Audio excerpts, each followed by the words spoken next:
خلقنا من ضلع کے الفاظ اس معنی میں نہیں ہیں کہ وہ پسلی سے پیدا کی گئی یا بنائی گئی ہیں، بلکہ اس معنی میں ہیں کہ ان کی ساخت میں پسلی کی سی کجی ہے۔ اس کی مثال قرآن مجید کی یہ آیت ہے، خلق الانسان من عجل۔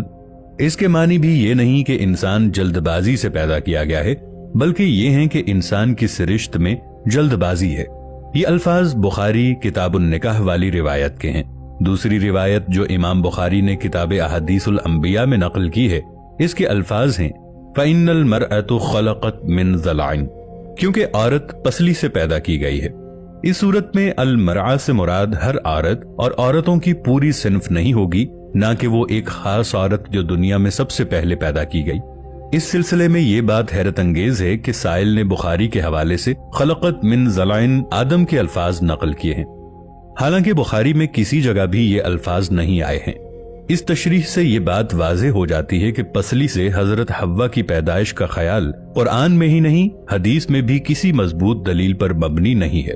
البتہ یہ صحیح ہے کہ بنی اسرائیل سے یہ روایت نقل ہو کر مسلمانوں میں شائع ہوئی اور بڑے بڑے لوگوں نے نہ صرف اسے قبول کیا بلکہ اپنی کتابوں میں بھی ثبت کر دیا۔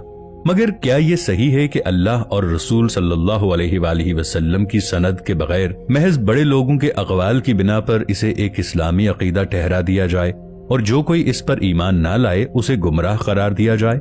اس سلسلے میں جاوید احمد غامدی کا نقطہ نظر یہ ہے، یہ بات کہ حوا کو آدم علیہ السلام کی پسلی سے پیدا کیا گیا بائبل اور تلمود کا بیان ہے۔ وہاں سے مسلمانوں کے ایک گروہ میں قرآن مجید کی ایک آیت اور بخاری کی ایک روایت کا مفہوم صحیح طور پر نہ سمجھنے کی وجہ سے یہ بات در آئی ہے۔ قرآن مجید میں سورۃ النساء کی پہلی آیت درج ذیل ہے، اے لوگو اپنے اس رب سے ڈرو جس نے تم کو ایک ہی جان سے پیدا کیا اور اسی کی جنس سے اس کا جوڑا پیدا کیا اور ان دونوں سے بہت سارے مرد اور عورتیں پھیلا دی۔ اس میں دو امکانات ہو سکتے ہیں، ایک یہ کہ اسی نفس سے اس کا جوڑا بنایا اور دوسرا یہ کہ اسی کی جنس سے اس کا جوڑا بنایا۔ پہلا امکان لیجئے تو اس کا مطلب یہ بنتا ہے کہ آدم علیہ السلام کو پیدا کر کے پھر اس کے اندر سے حوا بنائی، اور دوسرا امکان لیجئے تو مطلب یہ بنتا ہے کہ پہلے انسان کا ہیولا بنایا گیا، پھر اسی ہیولے میں سے آدم علیہ السلام و حوا علیہ السلام علیحدہ علیحدہ بنائے گئے۔ قرآن مجید کو سمجھنے کا یہ مسلمہ اصول ہے کہ اگر کسی ایک جگہ کسی آیت کے معنی واضح نہ ہو رہے ہوں تو اسی طرح کی دیگر آیتوں کو لے کر معنی سمجھنے کی کوشش کی جاتی ہے۔ چنانچہ ہم دیکھتے ہیں کہ بالکل اسی طرح کی آیت سورہ نحل میں آئی ہے۔ ارشاد ہے، وہ اللہ ہی ہے جس نے تمہارے لیے تمہاری ہم جنس بیویاں بنائیں اور اسی نے ان بیویوں سے تمہیں بیٹے پوتے عطا کیے اور اچھی اچھی چیزیں تمہیں کھانے کو دیں، یعنی وہی ترجمہ جو ہم نے اوپر بیان کیا ہے۔ اس لیے کہ ہماری بیویاں الگ ہی پیدا ہوتی ہیں، ہماری پسلیوں سے تو پیدا نہیں ہوتی۔ اسی طرح سورہ روم میں ارشاد ہوتا ہے، اور اس کی نشانیوں میں سے ہے کہ اس نے تمہاری ہی جنس سے بیویاں پیدا کی تاکہ تم ان کے پاس سکون حاصل کرو اور تمہارے درمیان محبت اور رحمت پیدا کر دی۔ یقیناً اس میں غور و فکر کرنے والے لوگوں کے لیے بہت سی نشانیاں ہیں۔ اس لیے کہ ہماری بیویاں الگ ہی پیدا ہوتی ہیں، ہماری پسلیوں سے پیدا نہیں ہوتی۔ اس لیے کہ قرآن مجید کے مختلف حصے ایک دوسرے سے متضاد معنی نہیں دیتے، بلکہ سارا قرآن یک رنگ اور یک معنی ہے۔ اس کے بعد ہم کتب روایات کی طرف متوجہ ہوتے ہیں۔ اس ضمن میں ایک روایت حضرت ابو ہریرہ رضی اللہ تعالی عنہ کے واسطے سے ہے۔ یہ روایت صحیح بخاری کتاب النکاح اور کتاب احادیث الانبیاء میں آئی ہے۔ یہی روایت صحیح مسلم کتاب الرضا میں آئی ہے۔ ہر جگہ روایت کے الفاظ مختلف ہیں۔ ایک ہی روایت کے درج ہونے میں الفاظ کا اختلاف بالکل قدرتی ہے، اس لیے کہ ہر روایت دراصل اس بات کا بیان ہوتی ہے کہ ایک شخص نے حضور صلی اللہ علیہ وآلہ وسلم سے کوئی بات سنی، اس نے وہ بات اگلی نسل میں ایک اور فرد کو بتا دی، اس نے آگے اگلی نسل میں ایک اور فرد کو بتا دی، اور اس طرح یہ روایت حدیث کے مرتب کرنے والے اور اس کو کتابی شکل دینے والے کے پاس حضور صلی اللہ علیہ وآلہ وسلم کے وصال کے تقریباً 200 سال بعد پہنچی۔ یہ ظاہر ہے کہ اس دوران اصل الفاظ میں کمی بیشی ہو جاتی ہے۔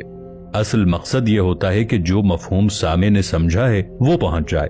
یہی وجہ ہے کہ ایک ہی صحابی سے ایک روایت جب مختلف واسطوں سے امام بخاری، امام مسلم یا حدیث کی کتاب مرتب کرنے والے کسی بھی فرد کے پاس پہنچی تو اس کے الفاظ میں کمی بیشی ہو گئی، اور اسی لیے یہ لازم ہے کہ سب سے پہلے تو ہر روایت کو قرآن مجید کی روشنی میں سمجھا جائے جو دین اسلام کی بالکل یقینی بنیادی دستاویز ہے، اور پھر یہ کہ ہر حدیث کو اس سے ملتی جلتی باقی حدیثوں کی روشنی میں دیکھ کر اسے سمجھنے کی کوشش کی جائے۔